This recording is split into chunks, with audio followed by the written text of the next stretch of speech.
House to consider stopgap funding measure today to avert government shutdown. Washington, House Speaker Mike Johnson's plan to prevent a government shutdown will be considered by the House on Tuesday, according to a notice sent to lawmakers late Monday night.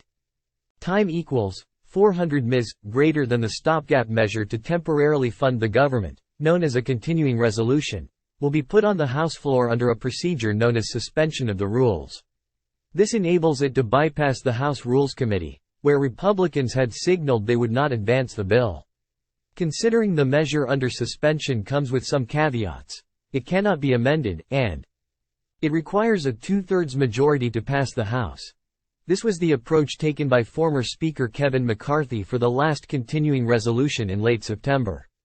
All of the Democrats in the House voted for the bill, and the tactic succeeded in preventing a government shutdown. But it cost McCarthy the speakership, after Representative Matt Gaetz introduced a vote of no confidence against him. Like McCarthy, Johnson will have to rely on Democrats to pass the stopgap measure, but there has so far been no sign that Republicans would rush to oust Johnson in the same way McCarthy was removed, since he's had so little time as Speaker. Time equals 400 ms. greater than. Johnson unveiled his stopgap bill on Saturday. It would extend government funding at current levels for some agencies until January 19, while others would be funded until February 2. It does not include steep spending cuts demanded by conservatives, but it also does not provide funding for Ukraine, Israel and the southern border. Time equals 400 ms. greater than. The bill will stop the absurd holiday season omnibus tradition of massive, loaded-up spending bills introduced right before the Christmas recess, the Louisiana Republican said in a statement of the two-step plan. The House Rules Committee met Monday afternoon to take up the bill, but it did not pass a rule to enable the bill to be debated on the floor. Representative Chip Roy of Texas, a member of the committee, was one of the first Republicans to come out against Johnson's plan. "I can swallow temporary extension if we are getting actual wins on, well, anything, but not just a punt," he wrote ahead of the committee's meeting. Time equals 400 ms. greater than. In addition to Roy, Republican Reps. Marjorie Taylor Greene of Georgia, Warren Davidson of Ohio, George Santos of New York, Bob Good of Virginia and Scott Perry of Pennsylvania have said they oppose the measure. The House Freedom Caucus, a group of far-right Republicans, said Tuesday that it does not support Johnson's funding plan, but indicated that it stills back the Speaker. The House Freedom Caucus opposes the proposed, clean, continuing resolution as it contains no spending reductions, no border security, and not a single meaningful win for the American people, the group, led by Perry, said in a statement.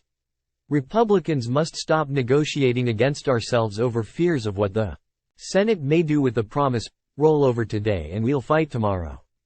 While we remain committed to working with Speaker Johnson, we need bold change. Before the start of a new fiscal year on October 1, Congress is responsible for passing a dozen appropriations bills that fund many federal government agencies for another year.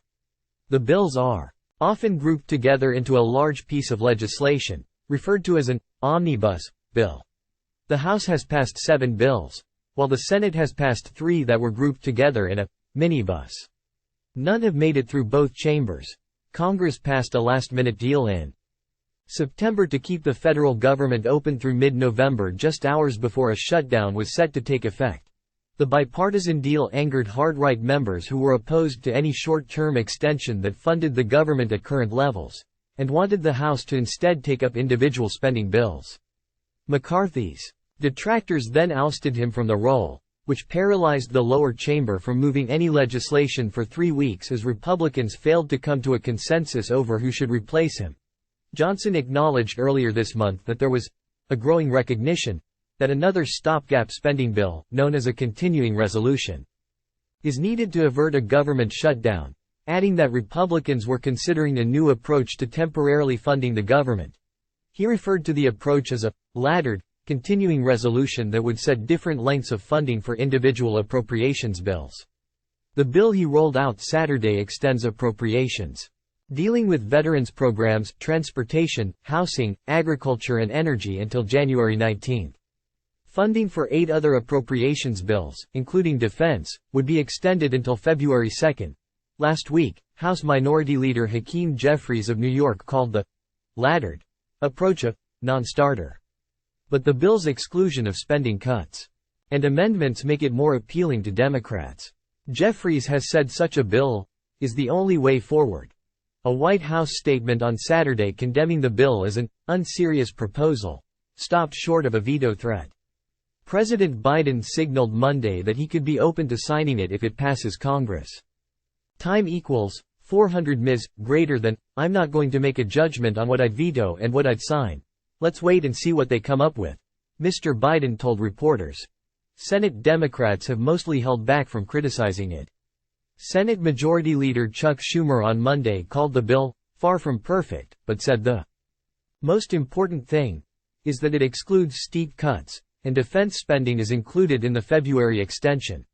The Senate was set to hold a procedural vote Monday night on a legislative vehicle for its short-term funding extension, but delayed the vote.